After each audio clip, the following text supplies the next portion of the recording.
इस वीडियो में हम लोग previous year question paper discuss करेंगे जो कि बीएससी फिफ्थ सेमेस्टर। तो दो थियरी पेपर होते हैं, first paper and second paper. तो इस वीडियो में हम लोग फर्स्ट पेपर का PYQ previous year questions discuss करेंगे और एक आइडिया हासिल लेंगे कि कौन कौन से क्वेश्चन इंपॉर्टेंट है एंड एग्जामिनेशन में पूछे जाते हैं। और ये पेपर आपका महात्मा गांधी काशी विद्यापीठ के द्वारा कंडक्ट करवाया गया है, जो कि एक स्टेट यूनिवर्सिटी है और ये 2024 का पेपर है। तो एक रफ आइडिया ले लीजिए। फर्स्ट पेपर में जैसे कि यहाँ पे लिखा हुआ है classical and statistical mechanics, and second paper आपका होता है क्वांटम मैकेनिक्स प्लस स्पेक्ट्रोस्कोपी। तो आज हम लोग फर्स्ट पेपर के ही क्वेश्चंस डिस्कस करेंगे एंड तो आइए देखते हैं कि कौन कौन से क्वेश्चन इंपॉर्टेंट है और कैसे इनका मार्क का डिस्ट्रीब्यूशन है। तो ये टोटल 2 आवर का ड्यूरेशन का है एंड टोटल मैक्सिमम मार्क 75 है। 3 सेक्शन में डिवाइडेड है question, section A, section D and section C. Section C में आपको normally long answer type questions देखने को मिलते हैं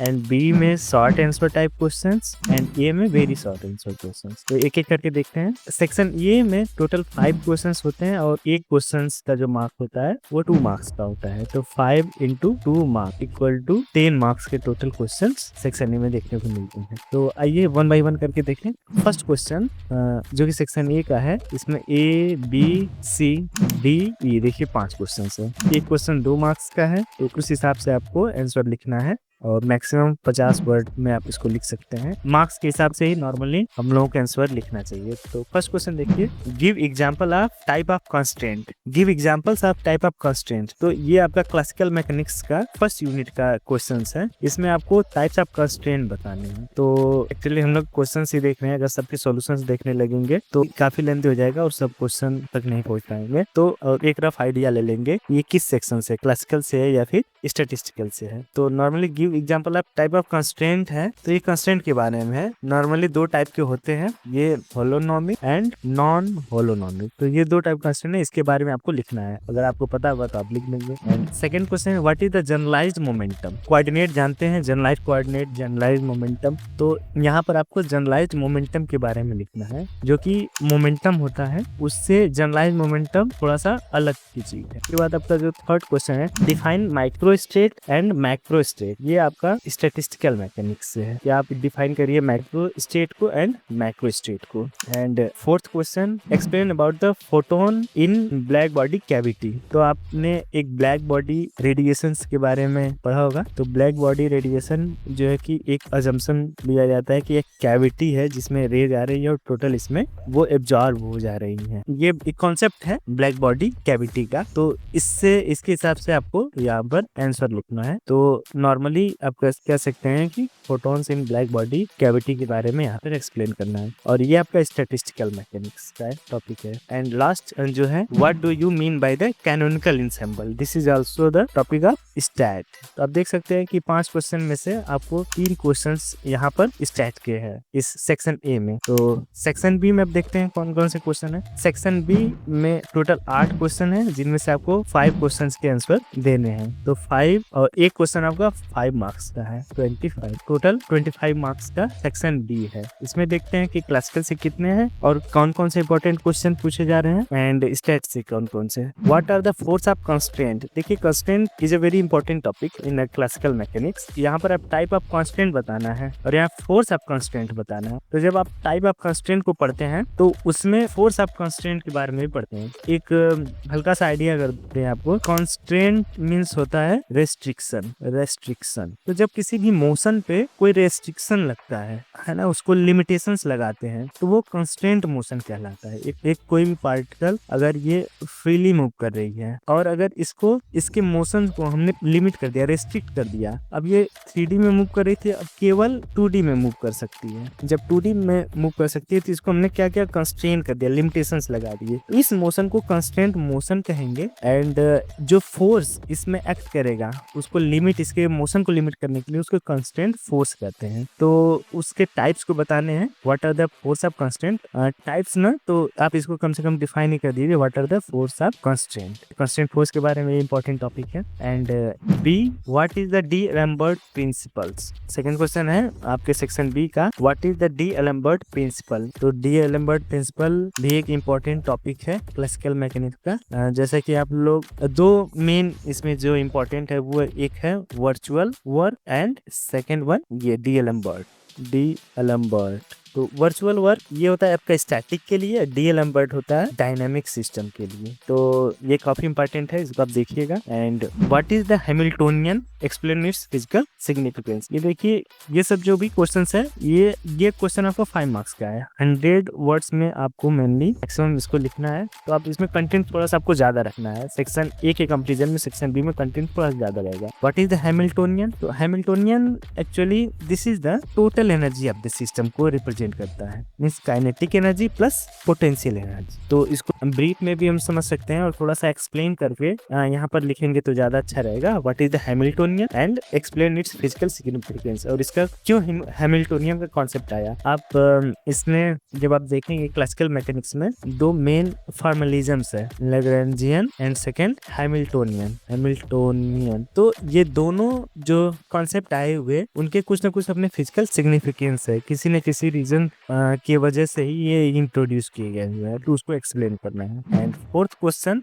when it is possible to reduce 2 body problem to equivalent 1 body problem. कब हम लोग 2 बॉडी प्रॉब्लम को 1 बॉडी प्रॉब्लम में कन्वर्ट कर सकते हैं या रिड्यूस कर सकते हैं। तो सबसे पहली बात है कि कर सकते हैं कि नहीं उसको रिड्यूस, तो इसका जवाब है यस, रिड्यूस कर सकते हैं। जस्ट लाइक सन प्लैनेट, ये क्या है, 2 बॉडी सिस्टम है। एक कोई मास m1 है, अगर जुड़े हुए हैं तो ये भी हम कर सकते हैं 2 बॉडी सिस्टम है। इसको हम लोग कन्वर्ट करके रिड्यूस्ड मास निकाल करके और इसको हम लोग 1 बॉडी सिस्टम में कन्वर्ट कर सकते हैं। तो उसको आपको यहाँ पर उसके बारे में एक्सप्लेन करना है। जस्ट लाइक जैसे लैग्रेंजियन क्या होता है, kinetic energy minus potential energy, and kinetic energy क्या होता है, half mv²। Here v is the velocity. Okay, तो आप देखते हैं कि ये जो मास है ना, यहाँ पर तो ये एक बॉडी के लिए है। जब 2 बॉडी सिस्टम रहेगा तो इस मास की जगह हम लोग रिड्यूस्ड मास यूज करेंगे, mu equal to m1 m2 divided by m1 plus m2। तो ये आपका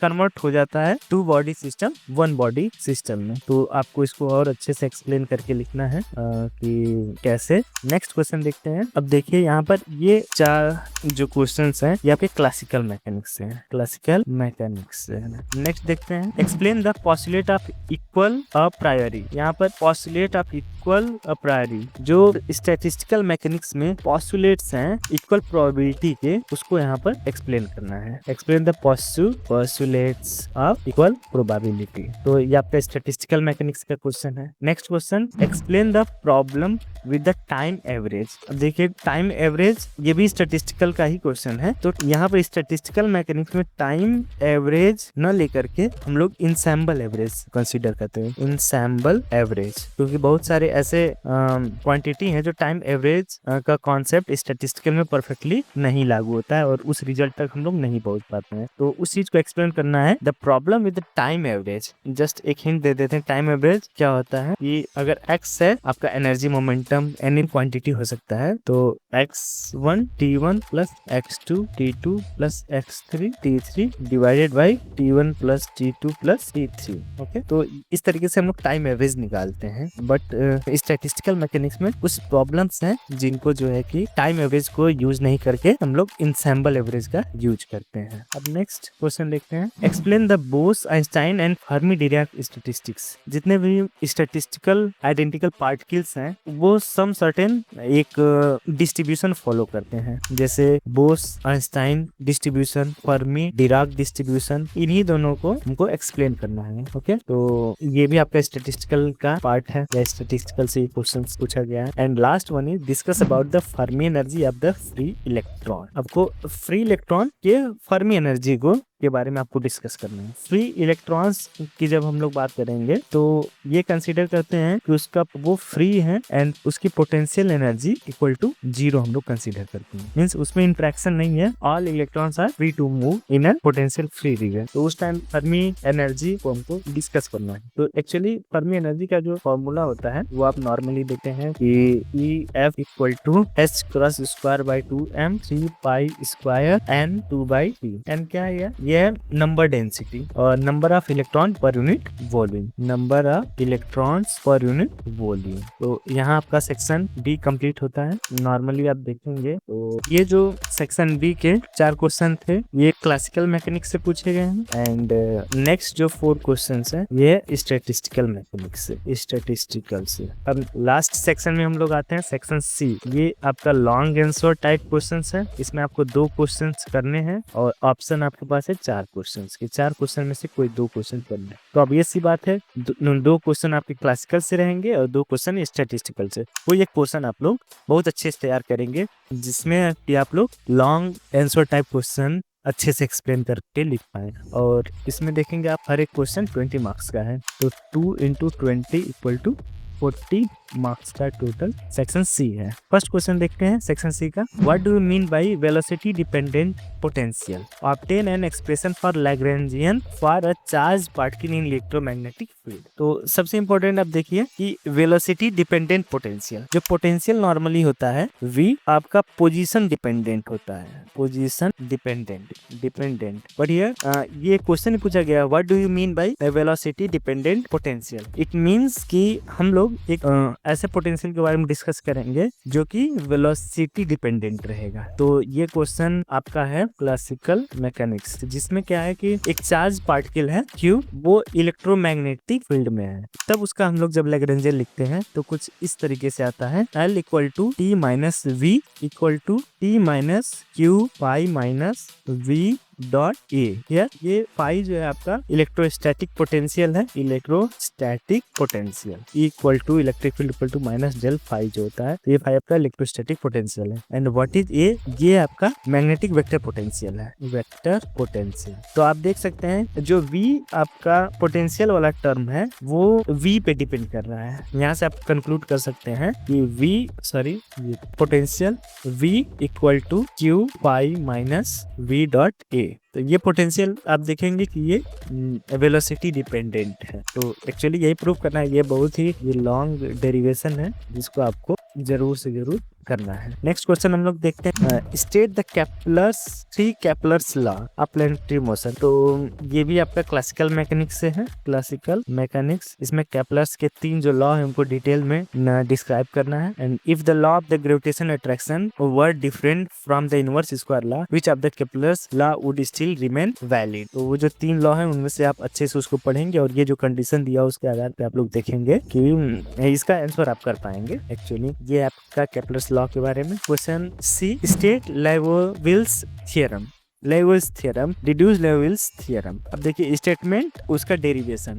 लेबोविल्स जो थ्योरम है ये स्टैटिस्टिकल का पार्ट है मैकेनिक्स। आप जो है कि स्टैटिस्टिकल मैकेनिक्स के इस वाले जो लेबोविल्स थ्योरम है काफी इंपॉर्टेंट होता है और एग्जाम में पूछा ही जाता है। आप स्टेटमेंट एंड डेरिवेशन ये तो जरूर से जरूर आप कर लेंगे क्योंकि ये एग्जाम में नॉर्मली पूछा ही जाता है ये क्वेश्चन से। एंड लास्ट देखते हैं derive expression Fermi energy and kinetic energy at absolute temperature. देखिए फिर ये स्टैट का पार्ट है, एक्चुअली स्टैटिस्टिकल का ये क्वेश्चंस है। और जो फर्मी डिराक डिस्ट्रीब्यूशन है, फर्मी डिराक डिस्ट्रीब्यूशन हम लोग जानते हैं कि इलेक्ट्रॉन एक फर्मियन है। तो उसके डिस्ट्रीब्यूशन के आधार पे हम लोग देखते हैं कि फर्मी एनर्जी डिफाइन होता है and kinetic energy at absolute 0। तो जो फर्मी एनर्जी का जो एक्सप्रेशन आता है वो इसका डेरिवेशन थोड़ा लेंदी है, उसको आप देख लेंगे कैसे हम लोग एब्सोल्यूट 0 पे फर्मी एनर्जी एक्सप्रेशन डिराइव करते हैं। और ये फर्मी एनर्जी से पहले आपको जानना पड़ेगा फर्मी लेवल, इससे भी पहले फर्मी डिराक